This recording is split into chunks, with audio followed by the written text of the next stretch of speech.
So এটা আমার শেষের, মানে 2বার আমি পুঁই শাক লাগাইছি। এটা হচ্ছে হাইব্রিডটা, হ্যাঁ, এটা হাইব্রিডটা, আর ওটা হচ্ছে ন্যাচারালটা, যেটা আমি মাটিতে দিছি।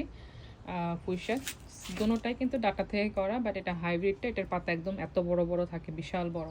এটা হাইব্রিড, হ্যাঁ। সো এটাও তোমরা ডাটা থেকে আমি করেছি। এই যে দেখছো, এটার প্রায় অলমোস্ট 2 মাস বয়স। এটার পাতা মাশাআল্লাহ খুবই সুন্দর হয়ে গেছে। এটা রুটও বাড়িয়েছে সুন্দর করে, আমি লাস্ট ভিডিওতে দেখাইছিলাম। সো এটাও তোমার রোদ হয়ে গেলে রোদের মধ্যে সুন্দর করে আমি গ্রাউন্ডে দিয়ে দিব, হ্যাঁ, সুন্দর করে গ্রাউন্ডে দিয়ে দিব। Look at this,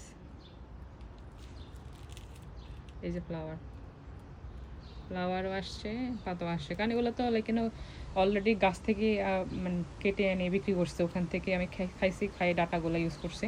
but make sure পানি বারবার চেঞ্জ করতে হবে, কারণ পানি যদি একটু লেট হয়ে যায়, একদিন পুরানো হয়ে যায়, তাহলে তোমার গাছে ইনফেকশন চলে আসবে। ইনফেকশন চলে আসলে